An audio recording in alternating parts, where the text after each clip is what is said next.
Hi friends, welcome to work shop. நம்ம இப்போ பார்க்குறது வந்து Samsung 250 litre 600A case charging. இது என்ன ப்ராப்ளம்னா, ஒரு 30% அந்த அளவுக்கு வந்து கேஸ் இருக்குது. லீக் வந்து செக் பண்ணுறோம். எக்ஸ்டர்னல் வந்து கண்டென்சர் போட்டாங்க. எங்கேயாவது லீக் இருக்கான்னு செக் பண்ணிவிட்டு நிப்பிள் போட்டுட்டு நம்ம வந்து கேஸ் சார்ஜிங் பண்ண போகிறோம். பாக்ஸ் நல்லா தெளிவாக நல்லாயிருக்கு. ஆக்சுவலாக இது வந்து கம்பெனியில் தான், அவங்க தான் வந்து சர்வீஸ்காரங்களை வந்து போட்டிருக்காங்க. கம்பெனி மெக்கானிக் தான் பிஞ்ச் போட்டு ரெடி பண்ணிட்டு போயிருக்காங்க.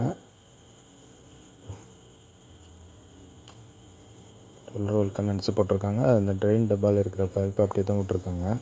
ஆனால் அது ஒன்றும் டேமேஜ் எதுவுமே இல்லை, நல்லாயிருக்கு, தெளிவாக இருக்குது. எந்த ஒரு வெல்டிங்லேயும் லீக் எதுவும் அடித்த மாதிரி தெரியல. அதனால் ஒரு டவுட்டில் நம்ம வந்து கூலிங் காயிலும் ரிமூவ் பண்ணி பார்க்குறோம். அந்த பேனலு கூலிங் காயில் எங்கேயாவது ஆயில் அடிச்சிருக்குதான்ட்டு. பெயிண்ட் டப்பாலையும் நல்லா தெளிவாக இருக்குது. அது சும்மா லைட்டாக மேலே தான் ஃபங்கஸை தவிர அது மேலே பெயிண்ட்டு கூட போகலை, நல்லாயிருக்கு. அது மாமூலாக வந்து அந்த ட்ரெயின் டப்பாவில் இருக்கிறது வந்து பெயிண்ட் கோட்டட் இருக்கும், நல்லா தான் திக்னஸ்ஸான பெயிண்ட் கோட்டடு. அது கூட ஒன்றும் போகலை, நல்லாயிருக்கு. அவங்க பண்ண வெல்டிங்கில் கூட எங்கேயும் லீக் எதுவும் கிடையாது. பிஞ்ச் பண்ணியிருக்காங்க. அதுக்கு ஃபில்ட்ரும் நல்லாயிருக்கு, எங்கேயும் லீக் கிடையாது. ஸோ நம்ம வந்து கூலிங் காயில் ரிமூவ் பண்ணிவிட்டு அந்த இடத்துல எங்கேயாவது லீக் இருக்கான்னு பார்க்க போகிறோம். எங்கேயாவது ஆயில் அடிச்சிருக்குதா அப்படின்ட்டு.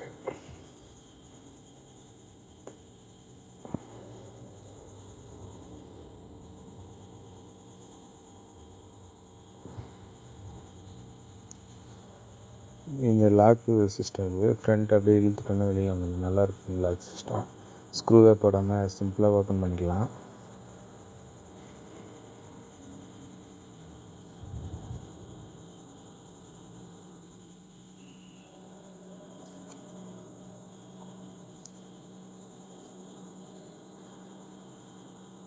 அதில் அந்த ஃபேன் இதுவும் ரிமூவ் பண்ணிவிட்டு பக்காவாக செக் பண்ணணும். இதை நம்ம எப்படி செக் பண்ணலாம் அப்படின்னா, ஏர் வந்து ஃபுல்லாக பிளாக் பண்ணி நம்ம செக் பண்ண போகிறோம். இப்போ கம்ப்ரஸர் வந்து ரன்னிங்கில் விட்டுட்டு நிப்பிள் பைப் வந்து அந்த இடத்துல கட் பண்ணுறோம். பிஞ்ச் மட்டும் கட் பண்ணி விட்டுட்டு ஃபில்டர்கிட்ட எங்கேயும் கட் பண்ணாமல் ஸ்ட்ரெயிட்டாக செக்ஷன் கட் பண்ணிவிட்டு ஃபுல்லாக வந்து லாக் பண்ணுறோம். ஏரு லாக் பண்ணிவிட்டு இருக்கிற எல்லா வெல்டிங்லையும் செக் பண்ணுறோம். அதுக்கப்புறம் கூலிங் காயிலையும் செக் பண்ணுறோம். எங்கேயுமே எதுவுமே தெரியல அப்படின்னா இன்னொரு வாட்டி வந்து கேஸ் சார்ஜிங் பண்ணால் தான் நமக்கு தெரியும். இது ஒரு வேளை ரொம்ப மைல்டான லீக்காக இருந்ததுன்னா ஒரு 1 இயர் மேலே கூட வர்றதுக்கான வாய்ப்பு இருக்குது.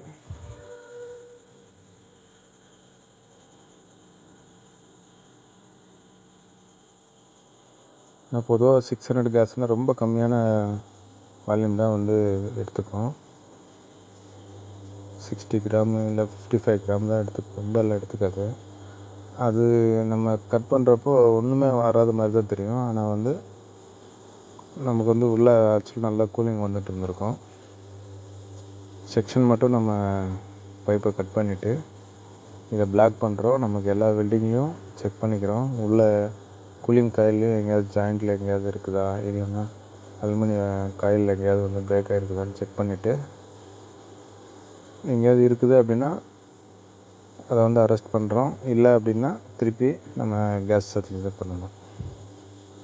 ஏன்னா சொல்லிக்கிற மாதிரி எங்கேயுமே லீக் இல்லை. உள்ளே பார்க்குறோம், எதுவும் எங்கேயும் சவுண்ட் எதுவுமே வரல, அங்கேயும் எதுவும் இல்லை. காயிலும் எல்லாம் சைலண்ட்டாக இருக்குது. ஏர் பிளாக் ஆனதுக்கப்புறம் ஏர் விட்டோடனே மாமூலாக ஃப்ளோயிங் இருக்கிற சவுண்டு தான் வருது. மற்றபடி கூலிங் காயில் அதாவது பிடுங்கிட்டு வர்ற அளவுக்கு எந்த ஒரு லீக்கும் எங்கேயும் இல்லை. இன்கேஸ் ரொம்ப மைல்டான லீக்காக இருந்தால் கூட ஆயில் வரும், ஆயில் கூட எங்கேயும் இல்லை. ஸோ திருப்பியும் நம்ம கேஸ் சார்ஜிங் தான் பண்ணணும். இப்போ வந்து நம்ம நிப்பிள் ஒன்று போடுறோம். அந்த செக்ஷன் வெல்டிங் வந்து திருப்பி வந்து வெல்டிங் வச்சுட்டு புதுசாக நிப்பிள் போட்டு வேக்யூம் வந்து ஒரு 15 மினிட்ஸ் வைக்கிறோம். வச்சுட்டு 600A கேஸ் சார்ஜிங் வந்து நம்ம பண்ணுறோம்.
ஃபுல்லாக கேஸ் சார்ஜிங் பண்ணியாச்சு.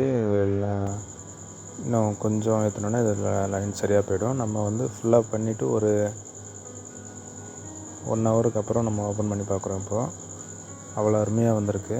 ஒரு வேளை பேனல் நம்ம மாற்றணுன்னா கீழே அந்த 2 பைப்புக்கு வந்து ஐஸ் வராது. நல்லா தெளிவாக நல்லா ரிட்டர்ன் பைப் வரைக்கும் நல்லா ஐஸ் கட்டியிருக்கு. இந்த வீடியோ பிடிச்சா லைக் பண்ணுங்கள் ஃப்ரெண்ட்ஸ். ஏதாவது டவுட் இருந்தால் நம்ம கமெண்ட்ஸ் பண்ணுங்கள். மறக்காமல் நம்ம சேனலை சப்ஸ்கிரைப் பண்ணுங்கள்.